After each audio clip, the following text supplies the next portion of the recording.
Good morning. I welcome you all to this series of lectures on microprocessors and microcontrollers. I am Seshagiri Rao, Associate Professor in the Department of Electronics and Communication Engineering. Today I am going to give a lecture on the various addressing modes of 8051 microcontroller. 8051 microcontroller has various addressing modes such as immediate addressing mode, direct addressing mode, register addressing mode, register indirect addressing mode, relative addressing mode, absolute addressing mode, and long addressing mode and indexed addressing mode. So these are all the various addressing modes in 8051. So addressing modes basically they define the way how the operand can be accessed by the microprocessor or the microcontroller.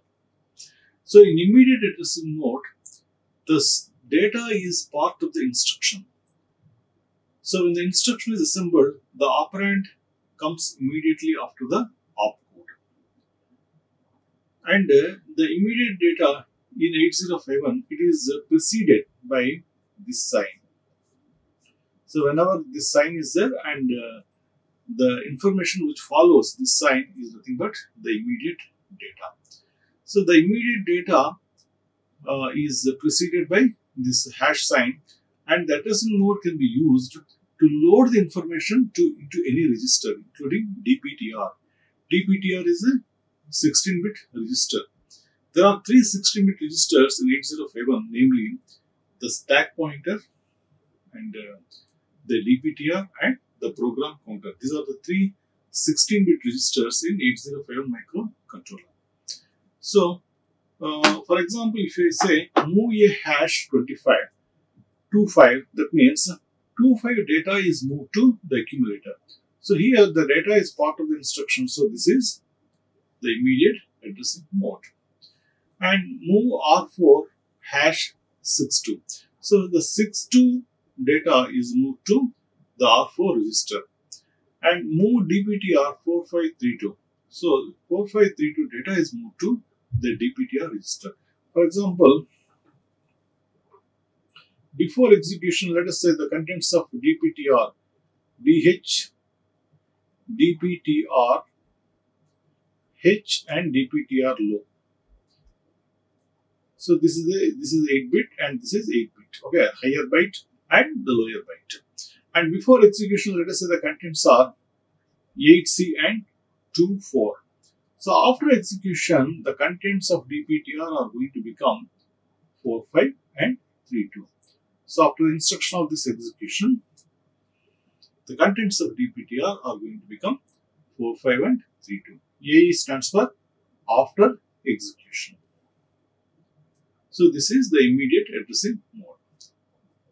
So here the data is part of the instruction and data is preceded by the hash symbol. The next addressing mode is the direct addressing mode. So in direct addressing mode, the address information is specified in the instruction very clearly. So in this mode, the address of the data or the address of the operand is specified and we can access any register or on-chip variable using its addresser.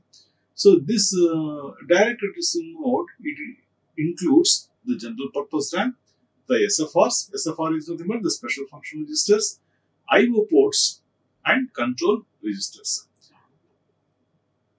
For example, if I say move a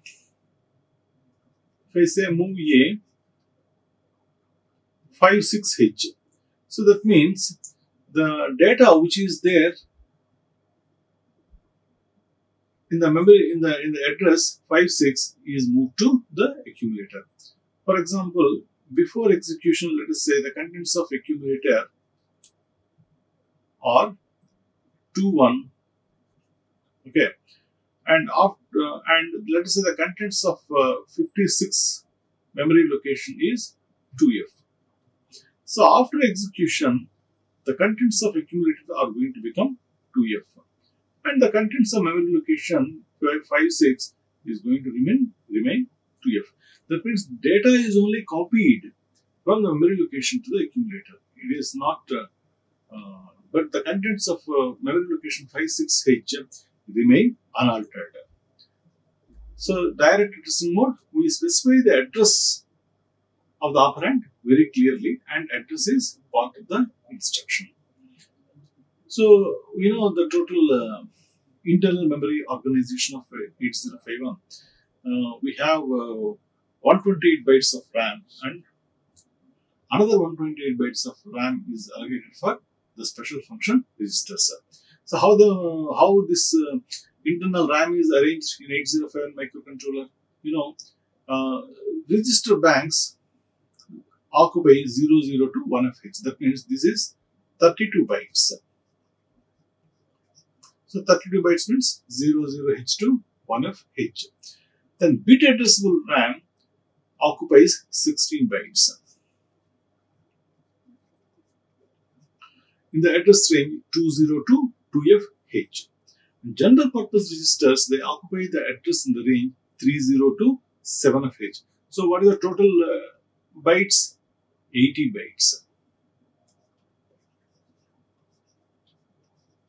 So here this is 128 bytes. So in direct addressing, you are going to mention these addresses as part of the instruction. And generally general purpose registers are used, and in the address range 30 to 7FH. And next 128 bytes are allocated for the special function registers. As I have already discussed, not all the 128 bytes are used for special function registers. Only few are used. And bit addressable RAM. How bit addressable RAM? Just now I explained you that 16 bytes are allocated for the bit addressable RAM, and bit addressable RAM occupies the addresses in the range 20H to 2FH. So it is total 16 bytes. And in the 20H, you have the bit 20H, you have the bit address ranging from 00 to 07. And in the next byte address 21H, you have the bit addresses ranging from 08 to 0F. Next 10 to 17 and so on. So in the last byte address, that is 2FH, the bit address lies in the range 78H to 7FH. Now, the next part of addressing is the register addressing. So, in register addressing, we are going to use one of the registers as the operands. So, we have the register banks. In 8051 microcontroller, we have R0 to R7. Okay, and there are 4 banks: bank 0, bank 1, bank 2, and bank 3. So these are the 4 banks, and which bank you are accessing, that should be programmed by using the flag register. There is a register bank selection bits RS1 and RS0 in the PSW register. So this PSW register has to be appropriately programmed to select one of the register banks. What are the register banks? Bank 0, bank 1, bank 2, bank 3. And each register bank has 8 registers. Those 8 registers are R0 to R7. That means R0, R1, R2, R3, R4, R5, R6, R7. So one of these registers are used in the register addressing mode. So in register addressing mode, one of the registers R0 to R7 is specified as part of the instruction. And it is important to select the relevant bank with the help of PSW register. That is nothing but the flag register of 8051. In the case of 8086, we call it as the flag register, and in 8051 microcontroller, we call it as PSW register. But the flag register of 8086 is 16-bit register, and the flag register or the PSW register of 8051 is 8-bit register. Now, the example of register addressing is move A R5. So, the contents of register R5 are moved to the accumulator. For example, let us say the contents of this is before execution and this is after execution. So, before execution, let us say the contents of accumulator are 26, and R5, let us say the contents of the register R5 is 7A. So, after you execute this instruction, move A R5, the contents of A are going to become 7A.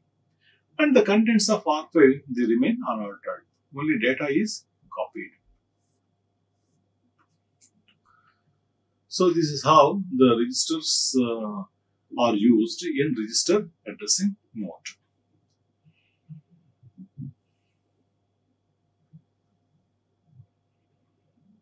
Next addressing mode is register indirect addressing. So, in register indirect addressing mode, the address is specified in the register and the contents of the memory location whose address is specified in the register is copied to the destination register. So, in the indirect addressing mode, the address of the operand which is specified as a content of register is copied to the destination register. For example, if you say move A@R1. So, R1 is a register. Just now we discussed that there are 8 registers in each register bank, R0 to R7. So, the address is specified in the R1 register and the contents of the location whose address is specified in R1 is copied to the accumulator. So, at the rate symbol, it indicates that the address mode is indirect. So, if the contents of R1 is 56H, then the operand in the internal location 56H is copied to the accumulator. And one point what we have to note down is only R0 and R1 are allowed in indirect addressing mode. You cannot use R2, R3 in indirect addressing mode. You can use only R0 and R1 in indirect addressing mode. I'll give you one example. Suppose move A@R0. Okay. Now, before execution and after execution. Now, let us say the contents of accumulator before execution is C1. And let us say the contents of R0 is 55A. Let us say the contents of the memory location 5A is 2C. Okay. So, after we execute this instruction move A@R0, what happens? The contents of R0 is 5A. So, what are the contents of memory location 5A? It is nothing but 2C. So, this the contents of memory location 5A is copied to the accumulator. So, this is the contents of A is going to become 2C after you execute this instruction. And the contents of R0 is going to be the same 5A, and the contents of memory location 5A is 2C. I hope you understood this. So, this is the register indirect addressing mode. So, here the address is specified in the register and the contents of the memory location whose address is specified in the register are copied to the destination register. And you can use only R0 and R1 in this register indirect addressing mode. That means R3, R4 are not permitted to be used in register indirect addressing mode. Next is the indexed addressing mode. So, in indexed addressing mode, the effective address of the operand is sum of the base register and the offset register. So, the base register can be either data pointer or the program counter, while the offset register is the accumulator. Okay. So, we can use only move C and jump instructions in the indexed addressing mode. So indexed addressing mode, it is useful when retrieving the data from the lookup tables. So move CA A plus DPTR. For example, if I say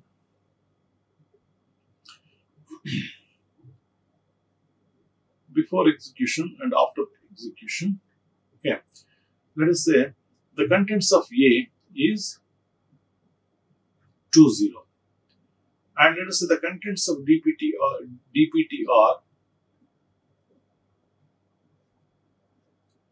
is 16-bit register. So data is taken from the external RAM. So let us say 5A C2. And so what happens? A plus DPTR. That means you have to add 5A C2.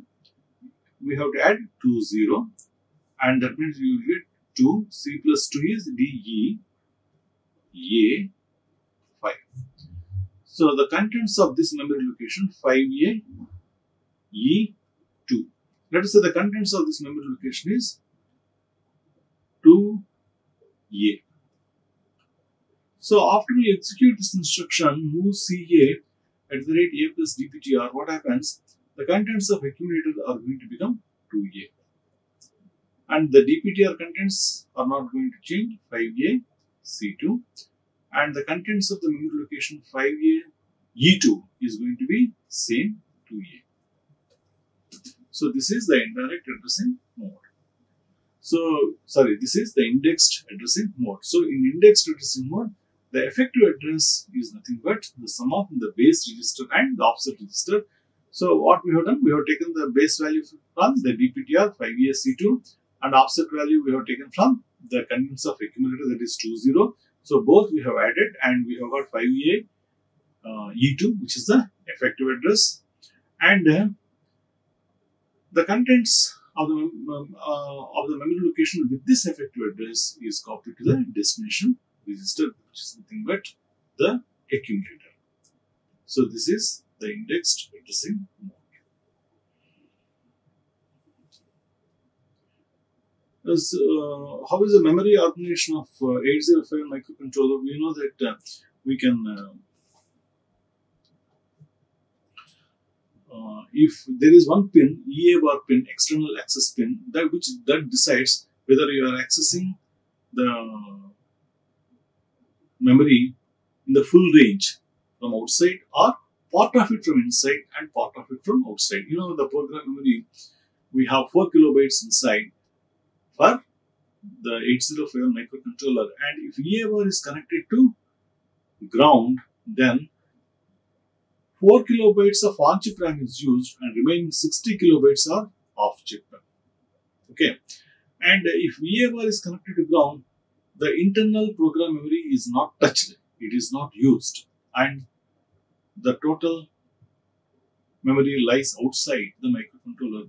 So if EA bar is connected to ground, all the 64 kilobytes are outside the microcontroller, and the address is going to be in the range 00 to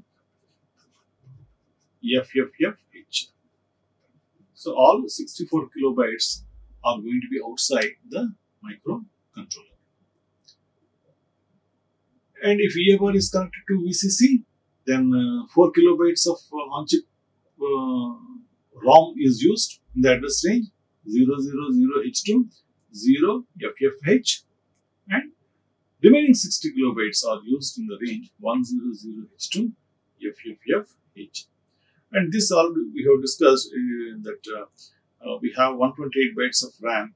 So 00 to 7F. In 00 to 7F, I have shown you that the register bank memory is 32 bytes, and bit addressable RAM is 16 bytes. General purpose RAM is 80 bytes. So this is 128 bytes. While writing the instructions in various addressing modes, this memory architecture or the memory configuration has to be kept in mind by the programmer. So these are all the instructions. Move XA DPTR. So here the contents of the external RAM whose address is specified in DPTR is moved to the accumulator. And move CA A plus DPTR. So the offset address is taken from the accumulator to that the base address which is there in DPTR is added and the effective address is formed and the contents of that memory location is moved to the accumulator. Similarly, you can have move A plus PC. PC is 16-bit register, so you can add the base. You can add taking the base address from PC, offset address from the accumulator, form the effective address, and pass on the contents of the memory location with that effective address to the accumulator. So these are all the addressings which can be used by using move, movex, and movec instructions. Next, we are going to discuss about the relative addressing mode. So in relative addressing mode, we are going to have three categories: short jump, absolute jump, and long jump. What is short jump? In short jump, we are going to use only 8-bit signed value. Okay. So 8-bit signed value is going to be in the range. 8 bits means 2 power 8. Okay. What is 2 power 8? 1 bit is used for the sign bit. So you are going to have only 2 power 7. So you are going to have the addresses in the range minus 128 to plus 127 bytes. So this relative addressing mode is used in jump instructions, and for short jump we are going to use only 8 bits in the range minus 128 to plus 127, and this is added to the program counter to form the address of next instruction. So prior to the addition, the program counter is incremented to the address following the jump, and the new address it is relative to the next instruction. Okay, so this mode of address is used with some type of jump instructions like sjump and conditional jumps like jump no 0. So, for example, if you see sjump label x, okay, so this is presently sjump. The next instruction sjump address is 2002H. To that label is this. This label offset is taken from the label and it is added, both of them are added, and the effective address is formed. So the offset is 4 in this case. So 2002 plus 4, 2006H. So immediately after following this instruction, the control is transferred to 2006H memory location.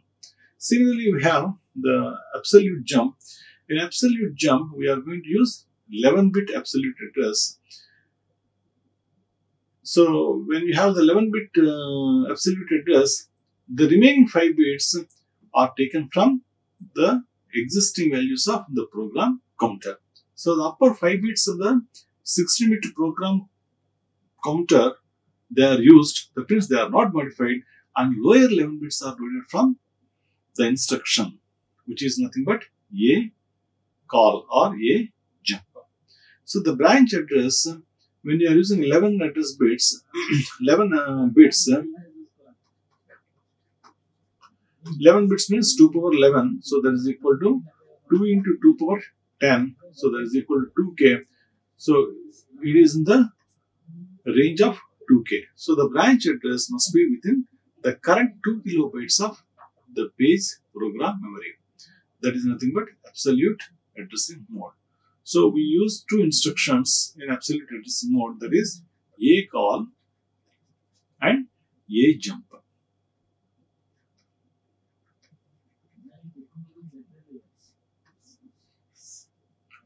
So this is the absolute addressing mode.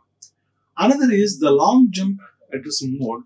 A long jump addressing mode, it is a 3-byte instruction. First 1 byte is the opcode, next 2 bytes are nothing but the address. So when you are using 2 bytes, you are going to have 2 power 16 bits, 16 bits. So 2 power 16 is going to the range.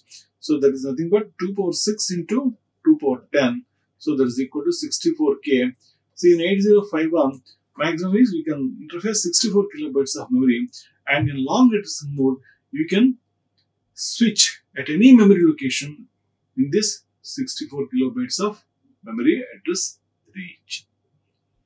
So long addressing mode, it is used with lcall and ljump addressing instructions. Lcall and ljump. So these are 3-byte instructions.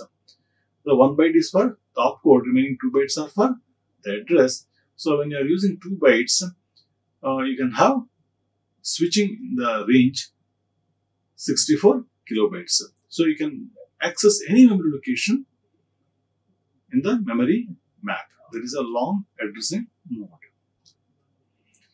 So instruction set of 8051, there are many instruction sets, many instructions in 8051, and there are about 111 instructions, and these are grouped under the categories: arithmetic instructions, logical instructions, data transfer instructions, Boolean variable instructions, and program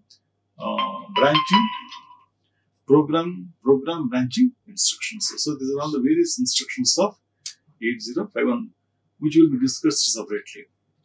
So today we have discussed about the various addressing modes of 8051.